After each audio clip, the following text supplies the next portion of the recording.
Hello दोस्तों। Good evening, नमस्कार। आप सभी का एक बार जो है फिर से बहुत बहुत स्वागत है आप सभी के अपने यूट्यूब चैनल परीक्षा की शिक्षा में। उम्मीद करता हूँ, आशा करता हूँ आप सभी सभी जो है स्वस्थ हैं, कुशल मंगल है। अपनी तैयारी जो अच्छे और बढ़िया तरीके से आप सब लोग कर रहे हैं। तो जो भी क्लास में फर्स्ट टाइम आए हैं, पहली बार आए हैं, नए हैं, उन सभी को बता दें कि हमारे यहाँ पे आपकी UP triple S C PT exam 2025 की जो आपकी तैयारी आती है रेगुलर बेसिस पे करवाई जाती है। जिसे भी तैयारी पूरी करनी है, कंप्लीट करनी है, चैनल को सब्सक्राइब करके आप लोग हमारे साथ जुड़े हैं। क्लास का समय देखिए, जीके जीएस की जो सुबह 10 बजे डेली आप सभी को देखने को मिलती है। रीजनिंग और मैथ्स की क्लास जो है दोपहर को 3 बजे देखने को मिलती है। हिंदी और जनरल नॉलेज की क्लास जो है आप सभी को शाम को 7 बजे देखने को मिलता है। आपसे को इसी टाइम पर क्लास से जुड़ के तैयारी को पूरा और कंप्लीट करना। नीचे डिस्क्रिप्शन आप सबको इंस्टाग्राम और टेलीग्राम का लिंक मिलेगा, तो आप हमें इंस्टाग्राम पे फॉलो करेंगे, टेलीग्राम चैनल को आप लोग ज्वाइन करेंगे। टेलीग्राम चैनल पर डेली बेसिस पे क्लास का अपडेट और आपको एग्जाम का अपडेट जो है साथ ही देखने को मिल जाएगा। तो आप लोग जो टेलीग्राम चैनल को ज्वाइन कर लीजिए। ठीक है, चलेंगे क्लास स्टार्ट करें बिना किसी देरी के। एक एक क्वेश्चन आपके एग्जाम के लिए बहुत इंपॉर्टेंट, ध्यान से एक एक क्वेश्चन को देखिएगा, समझिएगा और उसका उत्तर देने की कोशिश करते हुए साथियों आगे बढ़िएगा। ठीक है, चलिए। क्लास स्टार्ट करने से पहले सभी से रिक्वेस्ट है कि जिसने अब तक क्लास को लाइक नहीं किया लाइक करेंगे, शेयर नहीं किया शेयर करेंगे, जिसने अब तक चैनल को सब्सक्राइब नहीं किया वो लोग जो है चैनल को सब्सक्राइब भी कर लेंगे। ठीक है, क्लियर सबको इसके बारे में। और क्लास से स्टार्ट करने से पहले से आपको बता दें कि 6 और 7 सितंबर को जो आपका एग्जाम है। ठीक है, तो अपनी तैयारी को आप लोग जो है अच्छे से और बढ़िया तरीके से स्टार्ट करके अपनी तैयारी को अच्छी प्रैक्टिस के साथ शुरू कीजिए। ठीक है, चलिए उत्तर देंगे। इसका राइट आंसर का निम्न में से किस राज्य में हर वर्ष इको रिट्रीट महोत्सव आयोजित किया जाता है, बताइए। निम्न में से किस राज्य में हर वर्ष जो है इको रिट्रीट महोत्सव आयोजित किया जाता है, इसका उत्तर दीजिए। तो इसका राइट आंसर आपका होगा इको रिट्रीट महोत्सव आपका किया जाता है उड़ीसा राज्य के द्वारा। ठीक है, ऑप्शन नंबर आपका सी राइट होगा। ठीक है, क्लियर चुका इसके बारे में। इको रिट्रीट महोत्सव प्रतिवर्ष उड़ीसा राज्य में विभिन्न स्थानों पर आयोजित किया जाता है। इको रिट्रीट महोत्सव का आयोजन जो है पर्यावरण अनुकूल पर्यटन को बढ़ावा देने और राज्य की प्राकृतिक वैविध्य को उद्घाटित करने के लिए जो है किया जाता है। ठीक है, क्लियर। चलिए अगला प्रश्न आप लोग देखेंगे क्या दिया गया है, पढ़ेंगे और उसका उत्तर देने की कोशिश करेंगे। ठीक है, चलिए पढ़िए, आप लोग उत्तर दीजिए इसका राइट आंसर क्या होगा। ठीक है,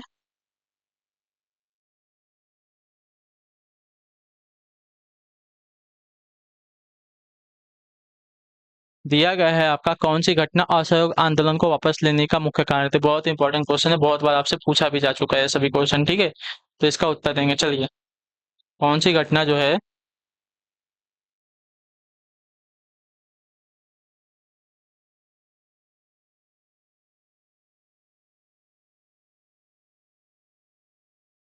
कह रहे हैं कौन सी घटना जो है असहयोग आंदोलन को वापस लेने का मुख्य कारण थी। तो इसका राइट आंसर आपका हो जाएगा साथियों चौरा चौरी कांड। ठीक है, ऑप्शन नंबर जो आपका दिया गया है बी वाला विकल्प आपका राइट आंसर होगा। ठीक है, 5 फरवरी 1922 को जो है संयुक्त प्रांत के गोरखपुर जिले में चौरी चौरा नामक स्थान पर हिंसक भीड़ ने एक थानेदार सहित 22 हवलदारों को जो है जिंदा जला दिया था। इस हिंसक घटना के पश्चात महात्मा गांधी द्वारा जो है 12 फरवरी 1922 को जो है असहयोग आंदोलन वापस ले लिया गया था। ठीक है, क्लियर सभी को, क्लियर है इसके बारे में, बता दिया अभी आपको इसके बारे में सब कुछ।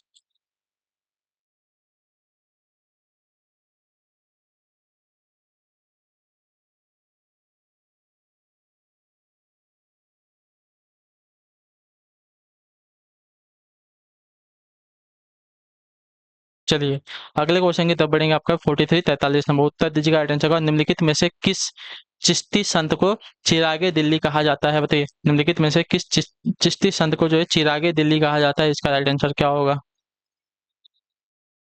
तो इसका राइट आंसर आपका हो जाता है नसरुद्दीन को। ठीक है, ऑप्शन नंबर आपका जो डी दिया गया साथ ही आपका राइट आंसर होगा। ठीक है, क्लियर होगा इसके बारे में। चिश्ती संत नसरुद्दीन महमूद चिराग देहलवी को चिरागे दिल्ली कहा जाता है। ठीक है, तो ऑप्शन नंबर आपका डी राइट होगा। अगले क्वेश्चन की तरफ बढ़ेंगे। आपका 44 नंबर, दक्षिण गोलार्ध में सबसे छोटा दिन कौन सा होता है। दक्षिणी गोलार्ध पर सबसे छोटा दिन कौन सा होता है। दक्षिणी गोलार्ध पर सबसे छोटा दिन अगर देखा जाएगा तो आपका 21 जून का। ठीक है, ऑप्शन नंबर आपका बी जो दिया गया आपका 20-21 जून को जो है दक्षिणी गोलार्ध में सबसे छोटा दिन, तथा 21 और 22 दिसंबर को सबसे बड़ा दिन होता है। ठीक है, 21-22 दिसंबर को सबसे बड़ा और 20-21 को जो है सबसे छोटा दिन होता है दक्षिणी गोलार्ध का। अगले क्वेश्चन की तरफ बढ़ेंगे। आपका 45 नंबर, IBA की एथलीट समिति के अध्यक्ष के रूप में किसे चुना गया था।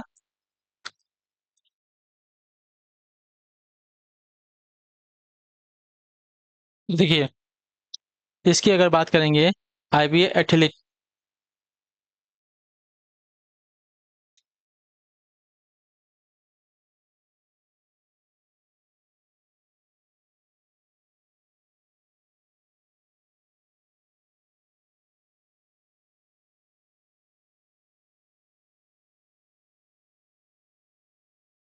तो आपका राइट आंसर यहाँ पे हो जाएगा साथियों, लवनीना बोर्गोहेन को, ठीक है। चलिए, आईबीए की एथलीट समिति के अध्यक्ष के रूप में जो है लवनीना बोर्गोहेन को चुना गया है। तो ऑप्शन नंबर आपका जो दिया गया है, सी वाला विकल्प आपका राइट आंसर होगा, ठीक है। क्लियर होगा इसके बारे में। चलिए, अगले क्वेश्चन की तरफ बढ़ेंगे। आपका है 46 नंबर। उकाई बांध भारत के निम्नलिखित में से किस राज्य में है? उस राज्य का दूसरा सबसे बड़ा बांध है, ठीक है। पहला कौन सा है ये भी आप बताने की कोशिश करेंगे। तो देखिए, आपका जो है गुजरात का, ठीक है। ऑप्शन नंबर आपका जो ए दिया गया आपका राइट आंसर। उकाई बांध जो है गुजरात राज्य में सूरत जिले में तापी नदी पर बनाया गया है, ठीक है। इस बांध का निर्माण आपका 1972 में सिंचाई, बिजली उत्पादन और बाढ़ नियंत्रण के उद्देश्य से किया गया था। यह गुजरात का दूसरा सबसे बड़ा बांध है, ठीक है। और पहला कौन सा आप लोग हमें कमेंट करके बताएंगे। चलिए, आपका 47 47 नंबर, उदासीनीकरण। उदासीनीकरण अभिक्रिया एक नया पदार्थ बनाता है जिसे इस नाम से जाना जाता है। किस नाम से बताइए। तो इसे जो है आपका लवण के नाम से जाना था। ऑप्शन नंबर आपका ए जो दिया गया साथियों आपका राइट आंसर। अम्ल और क्षार की परस्पर अभिक्रिया उदासीनीकरण अभिक्रिया से उत्पन्न यौगिक लवण कहलाता है, ठीक है। क्लियर होगा इसके बारे में। चलिए, अगले क्वेश्चन की तरफ बढ़ेंगे। 48 48 नंबर है, उत्तर दीजिएगा राइट आंसर का। साओ जो आओ उत्सव निम्न में से किस राज्य से संबंधित है? बताइए। साओ जो आओ उत्सव निम्न में से किस राज्य से संबंधित है?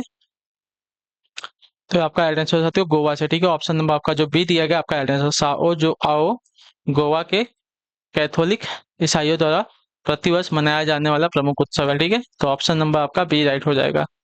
अगले क्वेश्चन की तरफ पढ़ेंगे। आपका देखेंगे 49 49 नंबर, उत्तर दीजिएगा राइट आंसर। निम्नलिखित में से भारत के सिविल सेवा का जनक किसे मानते हैं? भारत में निम्नलिखित में से सिविल सेवा का जनक किसे माना जाता है? तो सिविल सेवा का जनक जो है माना जाता है आपका लॉर्ड कार्नवालिस को। ऑप्शन नंबर आपका ए जो दिया गया साथियों आपका राइट आंसर होगा, ठीक है। क्लियर। भारत में सिविल सेवा के वर्तमान ढांचे की शुरुआत लॉर्ड कार्नवालिस द्वारा की गई थी, ठीक है।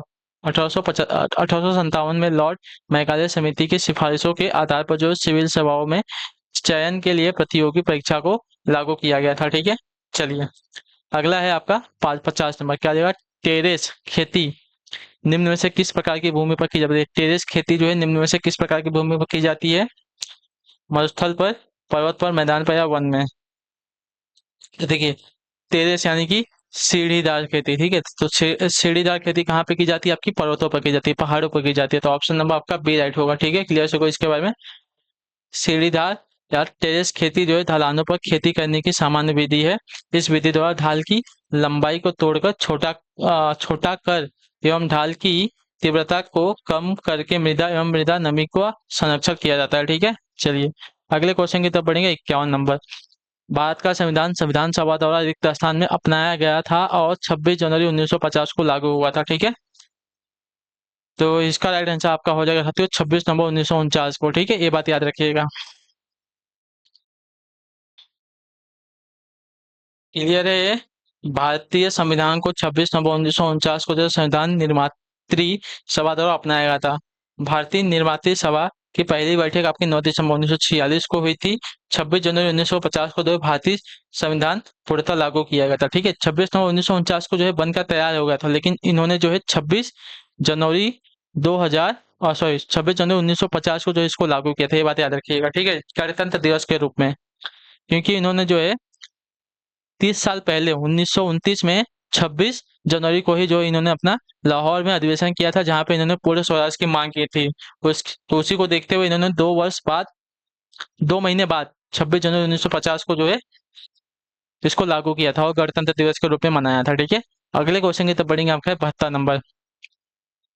क्या देगा? भारत बांग्लादेश के बीच इनमें से कौन सी ट्रेन शुरू होगी? बताइए।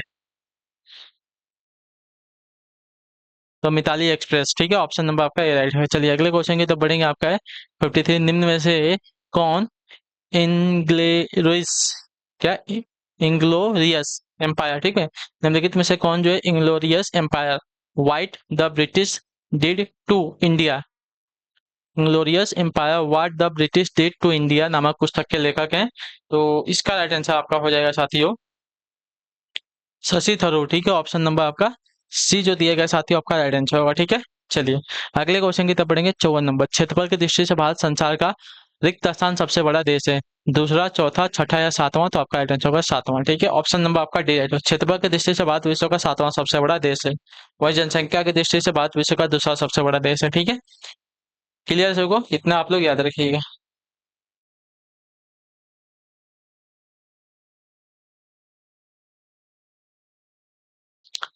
अगला क्वेश्चन है आपका 55 नंबर, उत्तर दीजिएगा राइट आंसर। निम्न में से कौन जो है abode of love, abode of love नामक पुस्तक के लेखक हैं। तो अबोर्ड ऑफ लव नामक पुस्तक के लेखक की अगर बात की जाएगी तो आपका राइट आंसर यहाँ पे हो जाएगा साथियों नरेंद्र मोदी, ठीक है। ऑप्शन नंबर आपका डी राइट होगा, प्रधानमंत्री नरेंद्र मोदी है, ठीक है। अबोर्ड ऑफ लव नामक पुस्तक प्रधानमंत्री नरेंद्र मोदी द्वारा लिखित लघु कथाओं का संग्रह है, ठीक है। प्रधानमंत्री नरेंद्र मोदी ही की अन्य महत्वपूर्ण पुस्तकें आपकी एग्जाम वॉरियर्स है, सामाजिक समरसता है, ज्योति पुंज, साक्षी भाव सभी हैं, ठीक है। अगले क्वेश्चन की तरफ बढ़ेंगे आपका 86 86 नंबर, उत्तर दीजिएगा राइट आंसर का हो जाएगा निम्नलिखित में किस मंत्रालय ने मध्याह्न भोजना योजना लागू की थी, बताइए।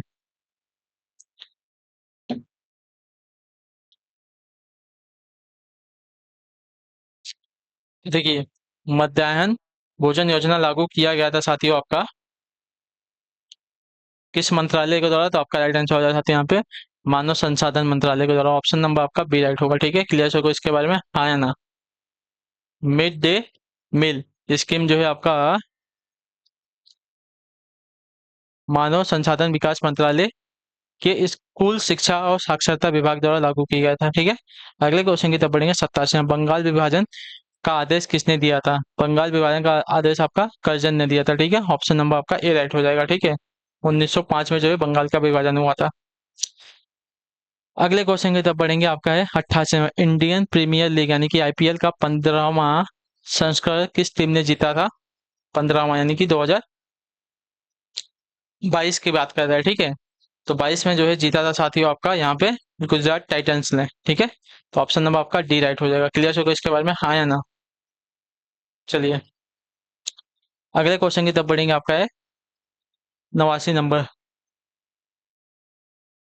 अगर अभी का पूछेगा 2025 का तो किसने जीता है 2025 में। तो रॉयल चैलेंजर्स बैंगलोर ने, ठीक है। आईपीएल का 18वां संस्करण था, ठीक है। आईपीएल का 18वां संस्करण किस टीम ने जीता है। तो आरसीबी ने जीता है, रॉयल चैलेंजर्स बैंगलोर ने, ठीक है। इसने जो है अपना पहली बार जीता है। मूसा पिराडिसियका, ठीक है। मूसा पिराडिसियका का समान प्रचलित नाम क्या है। तो देखिए मूसा पिराडिसियका का सामान्य प्रचलित नाम अगर देखा जाएगा तो आपका राइट आंसर साथियों केला है, ठीक है। ऑप्शन नंबर आपका सी जो दिया गया साथियों आपका राइट आंसर होगा। चलिए अगले क्वेश्चन की तरफ बढ़ेंगे 90 नंबर, उत्तर दीजिएगा इनमें से किसमें जो है क्रायोजेनिक इंजन का उपयोग किया जाता है। इसमें से किसमें जो है क्रायोजेनिक इंजन का उपयोग किया जाता है। तो क्रायोजेनिक इंजन का उपयोग जो है आपका किया जाता है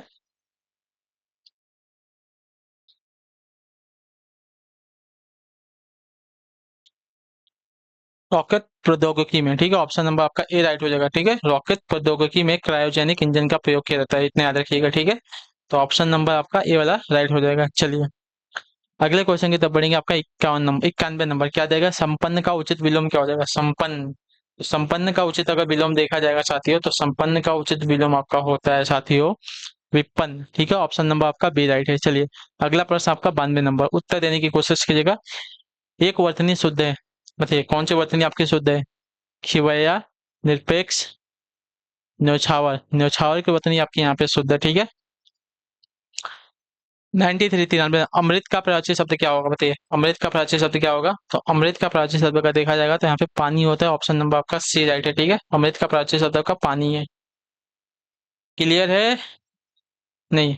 अमृत का प्राचीन शब्द ना, प्राचीन शब्द आपका पानी सोम है, सोम, ठीक है। अमृत का प्राचीन शब्द आपका सोम होगा, ठीक है। ऑप्शन नंबर आपका बी राइट होगा। अगले क्वेश्चन की तरफ बढ़ेंगे। आपका 94, जो स्त्री के वशीभूत है, इसके लिए एक शब्द क्या बताइए? जो स्त्री के वशीभूत है, इसके लिए एक शब्द क्या होगा? जो स्त्री के वशीभूत है, इसके लिए एक शब्द आपका हो जाएगा त्रियावसी। त्रियावसी ऑप्शन नंबर आपका बी राइट होगा। ठीक है, जो स्त्री के वशीभूत है, इसके लिए सबका त्रियावसी है। अगला आपका 95 95 नंबर है।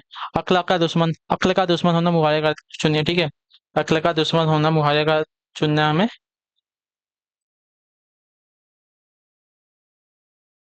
ठीक है, चलिए।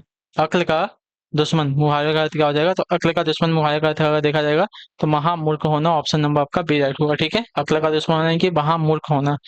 इसी के साथ जो आपकी क्लास है आज की यहीं पे कंप्लीट होती है। उम्मीद करता हूं आपको क्लास जो अच्छी लगी, पसंद है तो अपना फीडबैक जो है क्लास का नीचे कमेंट में, क्लास अच्छी है क्लास को लाइक करेंगे, चैनल पहले चैनल को सब्सक्राइब करें। हम आपसे मिलते हैं आपकी अगली क्लास में, तब तक के लिए टाटा बाय बाय, जय हिंद जय भारत। आपसे क्लास से जुड़ने के लिए बहुत बहुत ही धन्यवाद साथियों।